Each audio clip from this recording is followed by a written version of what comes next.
Pengembangan peserta didik mencakup 4 aspek utama yang tentunya sangat penting bagi perkembangan anak.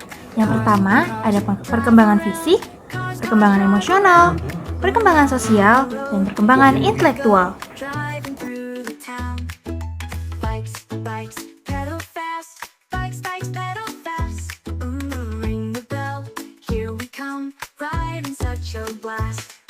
Perkembangan fisik meliputi pertumbuhan tubuh dan kemampuan motorik pada anak. Misalnya, saat seorang anak belajar menulis dengan baik atau bermain di taman bermain, mereka ternyata sedang mengasah keterampilan motorik mereka. Nah, selanjutnya ada perkembangan emosional. Perkembangan emosional mencakup kemampuan untuk memahami dan mengendalikan perasaan.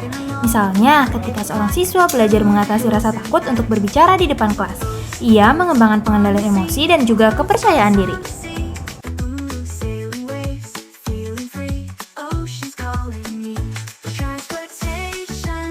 Selanjutnya adalah perkembangan sosial. Perkembangan sosial berarti belajar bekerja sama dan berinteraksi dengan orang lain. Misalnya, ketika seorang siswa belajar berbagi tugas dalam kelompok, dan mereka ternyata sedang mengasah kemampuan sosial yang pastinya sangat penting bagi kehidupan mereka.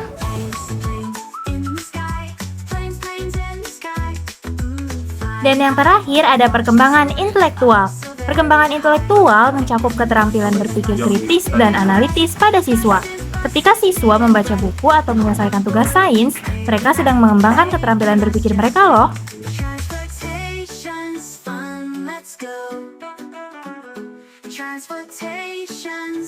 Keempat aspek perkembangan ini ternyata saling berkaitan dan pastinya penting untuk pengembangan diri seorang siswa secara menyeluruh.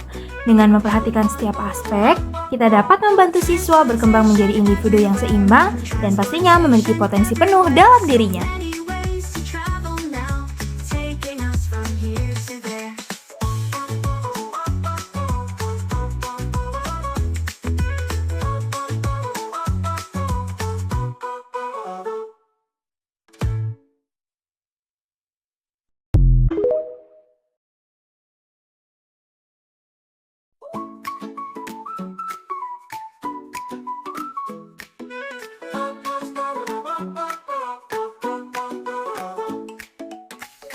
Cars drive around, cars drive around.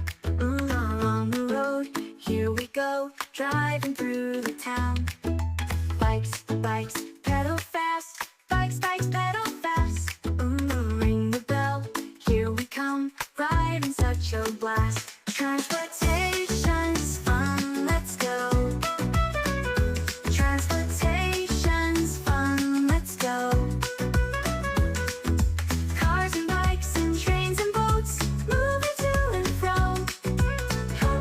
Nah, teman-teman tahu nggak sih, di abad 21 ini, peserta didik perlu menguasai kecakapan hidup yang relevan untuk menghadapi tantangan dunia modern, seperti keterampilan komunikasi, berpikir kritis, kolaborasi, dan yang terakhir adalah kreativitas.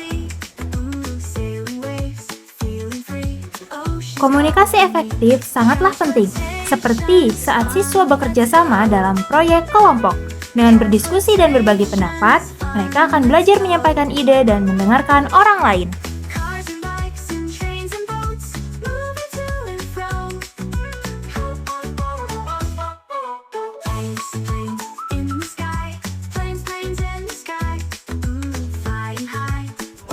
Berpikir kritis dan kreatif diperlukan untuk menyelesaikan masalah.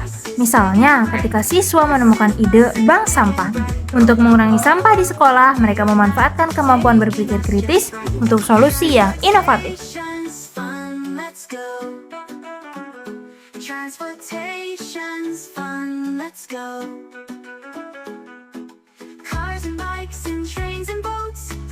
Yap, selanjutnya adalah kolaborasi. Kolaborasi mengajarkan siswa untuk bekerja sama dalam tim. Misalnya, ketika sedang mengerjakan tugas, ada satu siswa yang kesulitan dan ia meminta bantuan kepada temannya dan mereka berdua sedang melakukan kolaborasi. Mereka dapat menyusun strategi dan bekerja sama sebagai tim.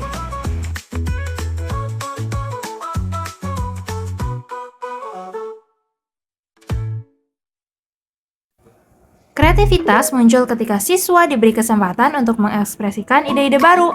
Misalnya, dalam proyek ketika mereka maju ke depan di kelas, siswa berkreasi dengan membuat poster yang penuh warna dan slogan yang unik. Dengan cara ini, mereka belajar untuk menyampaikan pesan penting secara kreatif dan menarik. Drive around along the road. Here we go, driving through the town. Bikes, bikes,